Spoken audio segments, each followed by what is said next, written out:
this time, guys, I'd like to open it up to the audience. I'm hoping that they did convey some things to get us a little started. I'm hoping you guys were writing some things down that you guys can throw them. I told them earlier about softball and hardball courses, so I'm hoping they be prepared. So this the hardball? It's a hardball. It's the hardball. Yes, ma'am. I have a question for you. Please elaborate on the kind of things that you would like to do, what you would like to see happen for you. You talk about you want more things to be able to do. Maybe something's happening in the morning. I think that you said something starting in the morning, early in the morning, or activities. What kind of activities would those things be? Like football, sports, or anything like tutoring, more tutoring, people helping with your homework, study just going home and get on the computer or watching TV or playing. During the summer, I think kids gonna be bored, so I say take them out fishing, because some kids never went fishing before. Take them out fishing, bowling, stuff like that. Okay. And I think it's like what he said, activities like tournaments, like you know how they have like basketball, kickball, tennis and all them, like games, stuff like that. Okay. They need to do more football tournaments. Football tournaments? Yeah. Okay. Because it's more basketball tournaments than football. We only do football when we in the NFL or college or school, high school. Okay. So there's not intramural football. I know there's intramural basketball usually. There's not that for football? I don't know. No. No, there's not. So they need to have like a summer league because You need like a city league, like Flint City League. yeah, something like that. Yeah. Okay. All right. Thank you. You're welcome. So I want to commend you, young youth, for having the courage to come and speak, because believe it or not, you are sharpening your public speaking skills to come here. I don't know if you volunteered or if you were. But the positive behind this of turning living into lemonade is that it really will go a long way. This is just the first step. So I want to commend you for that. You have said a lot. And I want to know, as you talk about your 3-month, 6-month, and 1 year goals, what is your goal ultimately when you're out of school? I know you spoke about a job, but let's talk about when you finish high school, and then what would you like to see in place to get you to the next step? Anybody interested in college? To go to college. Okay, so always were interested in college? I want a job first to help me pay for college, Right. and when I get to college, I'm going to culinary arts to be a chef. I heard that. Very good. I was thinking about to go to the military before I go to college and do some of the basic training there, and then go to college and study law enforcement.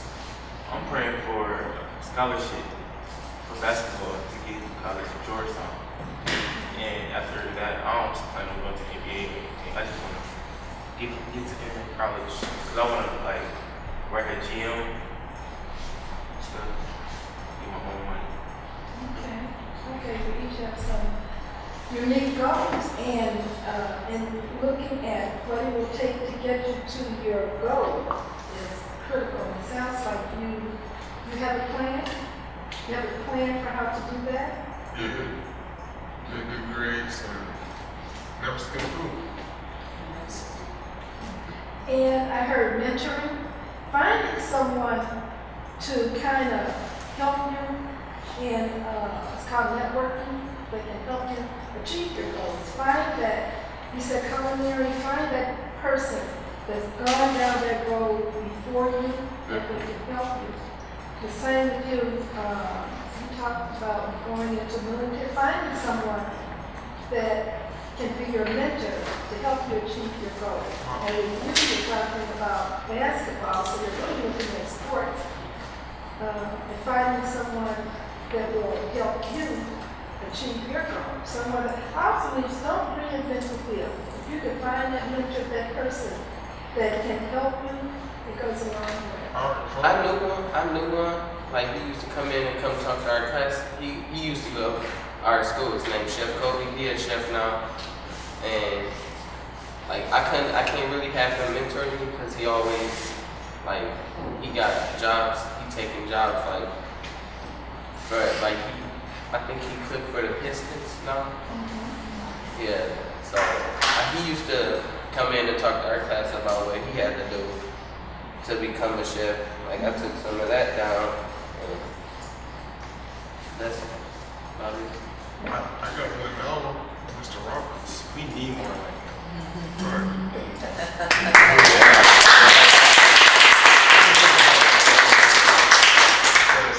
I met him at the Kennedy Center. My first time going up there. That's the Kennedy Center is for people that like playing basketball a lot. People didn't like to sit in there and listen to what we had to listen to. Sometimes I didn't because I had some bad days. And so, like all the times I go in there and sit and listen, and then I go play basketball. I don't know how that I got into all this, but I just sit down and work with him. Like sometimes we have an issue, but we get right back on track. And he did more for me than my parents could do. Like he bought me some new boots and stuff like that. And now at Northwestern, he started a little gift shop where you can get clothes. Like you got these little cat books, Wildcat books, and you go in there and buy like clothes and stuff. I told him get some candy. You probably have more people in your class, but he said no, I ain't gonna provide them all that. And so he's nice to me. He's nice. I like him as my mentor. I had another mentor, but that was something else. But yeah.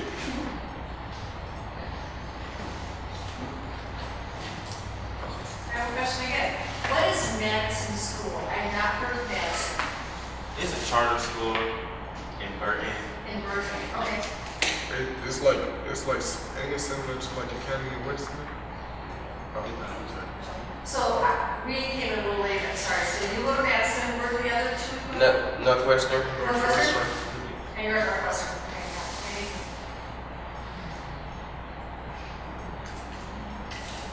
So we know the challenges that exist amongst young African American males, right? I mean, it's just a fact. So, like, what are you all doing to be part of the solution? And then, what more can we do? We know your mentor does a lot, but what do you think the people in this room, what can we do to help support young men, particularly, to help you have the opportunities that you need?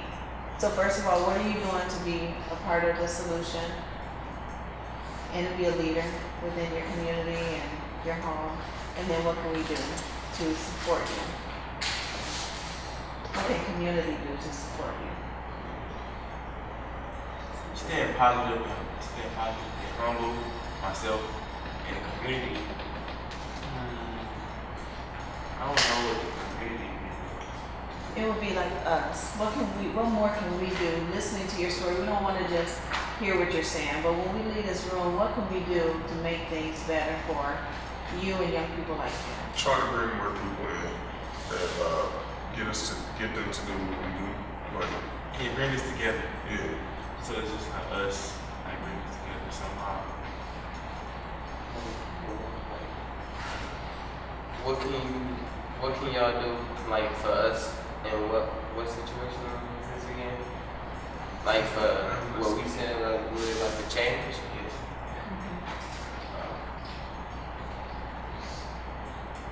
I really don't know.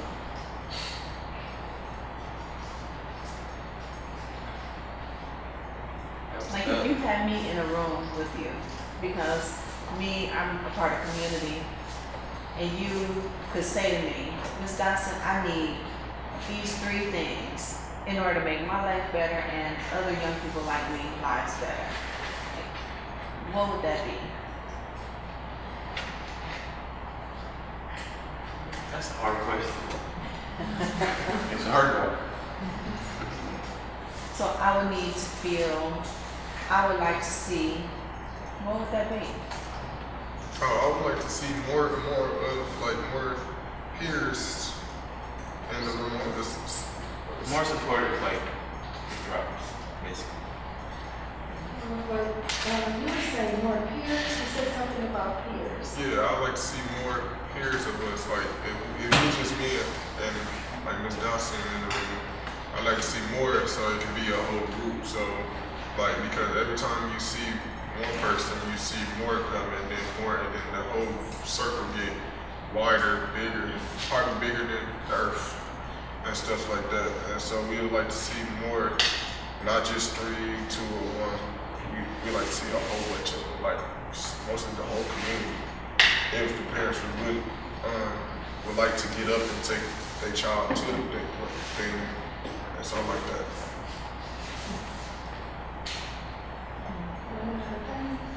That's good. I just want to say thank you, young men, for speaking and being here tonight. When I volunteer at Flint Schools, I'm with the kindergartners, but it's something to think about what you need as you age. So it gets more complicated for us to know what you need. So I appreciate hearing your views, and I think we all need to be paying attention. Flint Schools used to be model schools. There used to be so many activities in the summertime. My daughter graduated back when they still had the vestiges of, award-winning choirs, theater programs, sports were so exciting. And it hurts my heart that you kids don't have that now. And I think that's something as adults we really need to look at. It wasn't mentioned until like you talked about with the president coming in and now upgrading your building. The same thing happened. I went to Holmes. I couldn't get in to see the president, so good for you for getting to see that. But I did go to Holmes and work to see the Rachel Maddow show. And they mentioned on the news about not having school nurses. Well, they hadn't had nurses when my daughter was there, I don't remember. And now we have nurses. I know with working with kindergartners, every day I've been there, you've had a need for a nurse. So we need to take a look at our kids, at the schools, at your conditions. Do Flint schools still have pools? Yeah, South Forestry and North Forestry do.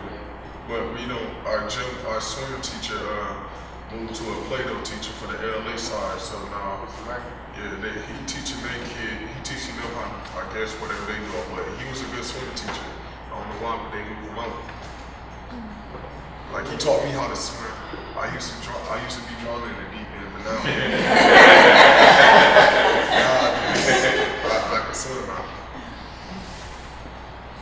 And he asked, and that was like part of the class. I don't know why it was. It was part like of a gym class, and so he just takes us in to swim. And every time we get done with our lesson, we just have time to swim. And sometimes I feel like I'm just at the wall. I ain't feel like getting out. Sometimes people be skipping in there just to go swim and stuff like that. Again, let's give these 3 men a round.